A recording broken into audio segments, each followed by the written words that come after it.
In the summer of 2024, 12 of the greatest minds in the history of video game development, design, and theory gathered in the woods of Southern Oregon to discuss the modern gaming industry and the emergence of artificial intelligence technology.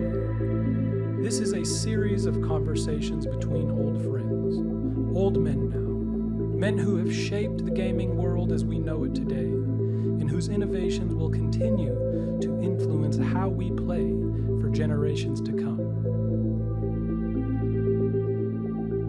Episode 8, on the myriad issues with AI training data and copyright law. Now, the two negative observations I want to make. First, this whole copyright issue is not going to be resolved with copyright law. We need new law, and we need to carefully define exactly what the difference is between copy and use. That's the real problem, and I think everybody agrees that that's a hairy one. It's not going to be easy to do.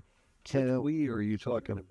We as society. You actually think we're part of that conversation? Well, yeah, you're right. But as a society, our society has to decide what it considers to be fair use when it comes to AI. When it's appropriate. But you say our society, you mean America? Yeah. And then, of course, Western civil is everybody. I predict there will be a scandal when it turns out that the first law that has been put forward to actually fix this, it turned out to have been generated by ChatGPT.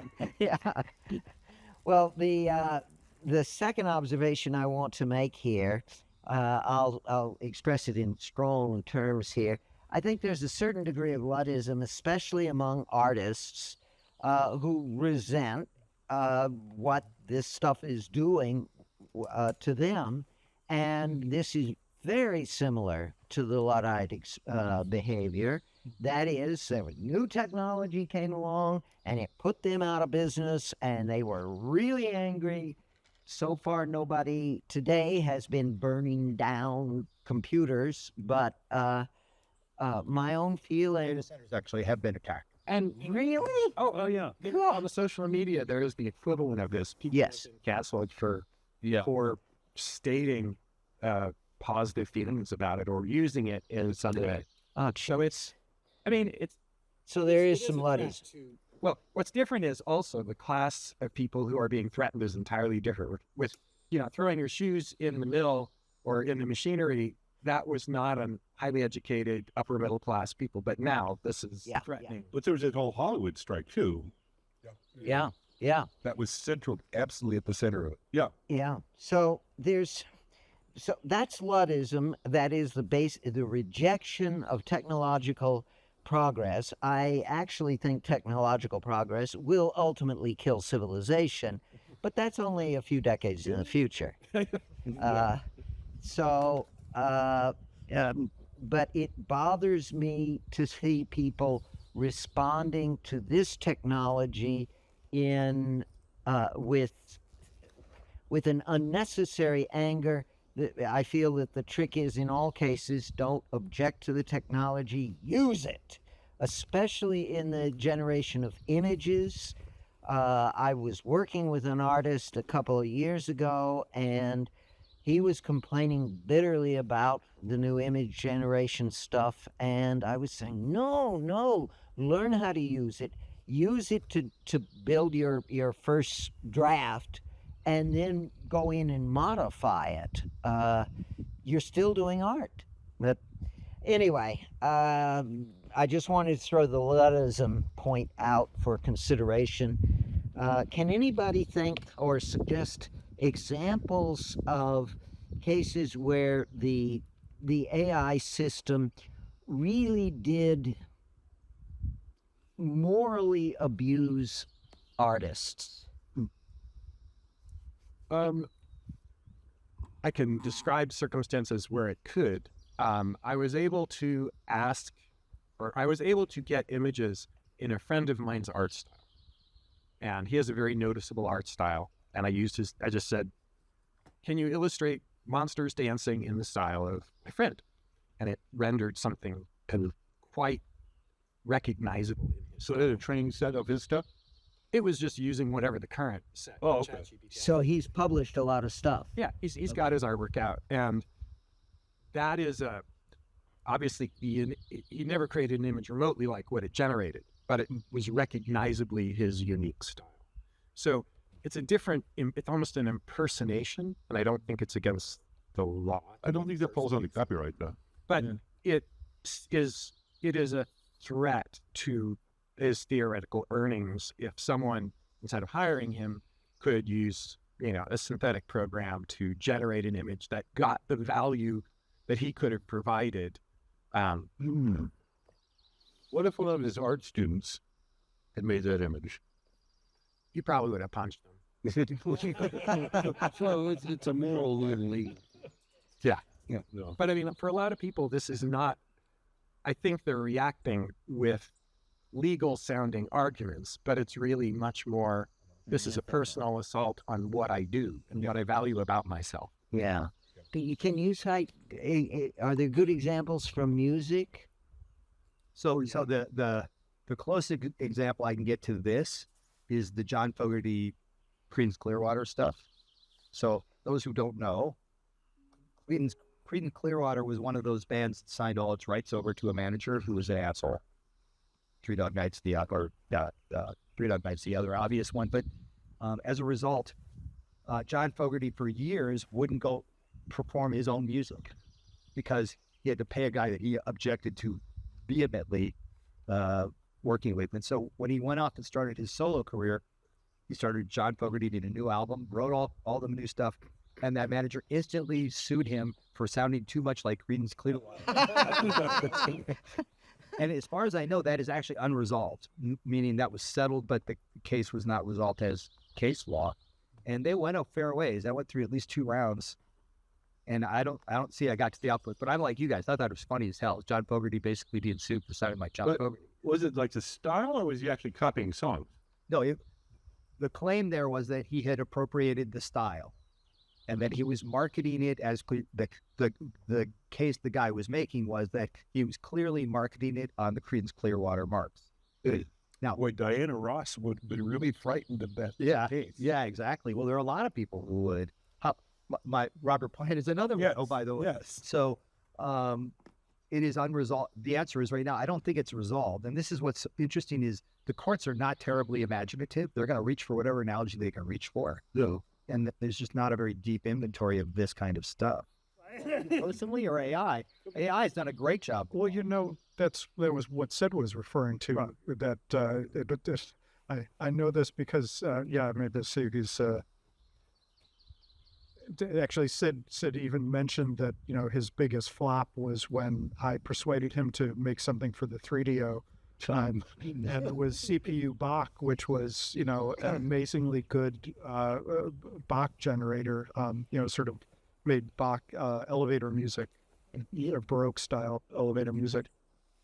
The studios are suing Udio and I think Suno on the music side now, and the examples they're giving are spot on the artist. Yeah, it's like Mariah Carey singing her Christmas song, and so same song, sounds like her, and so customer can't distinguish is what you're saying.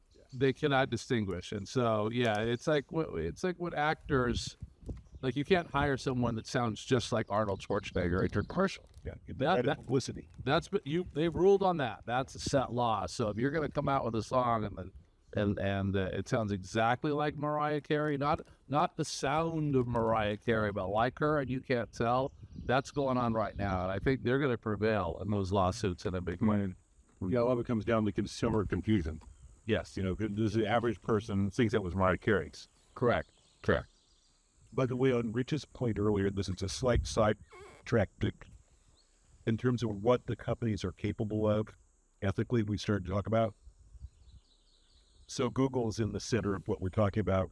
One of the other things that's going on right now, because of discoverability issues, I had to learn a lot about SEO, working with different teams. Right now, Google is going through a process where they're changing how search works. So for our convenience, driven by AI, which is the rationale described, what they do is if you ask a question on Google for a search term, instead of giving you a list of pages to go to, they give you at the top a synthesized version of a summary of what they think you're looking for in order to better serve you. Below, under the hood, what that does is that conveys, and it lists sources with the tiny little footnotes that you can then click on. And I've seen different experiments in how they list sources on different iterations. That will, for revenue purposes, for anybody who's living off of ad revenue, that will report an impression, but it will not report a hit. And so, and if it was generally used, if it's not one of the specific sources linked, it generates 0. And so everybody in the SEO advertising world is going, oh, fuck, they're turning this whole thing on their head. And they're taking a much larger share. And since they're also the largest funder in terms of AdSense pay.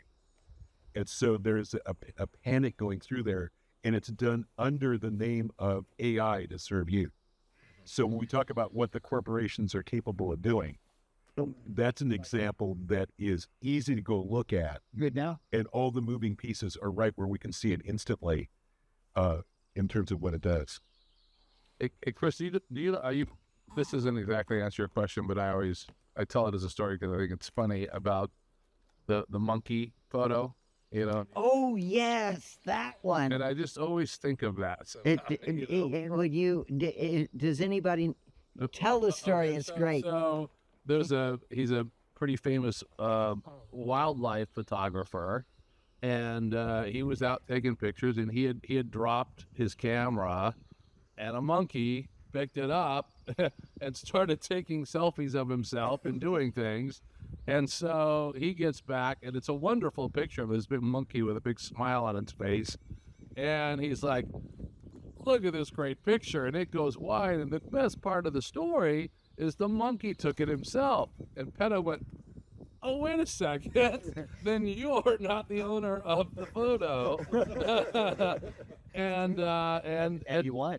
And they won. So the monkey, or nobody really, it's public domain because the animal can't own copyright. And so it's now, he thought it was just going to be his famous, piece, and I guess it is, but he gets no monetary benefit, only because the monkey owns the piece or doesn't own the piece, So I don't know why I thought of that. But when I think about AI, somehow that seems appropriate somehow. Probably illegal, but if you could go out and capture that monkey and basically claim it as his property. Yeah, if you could employ the monkey. Yeah, exactly.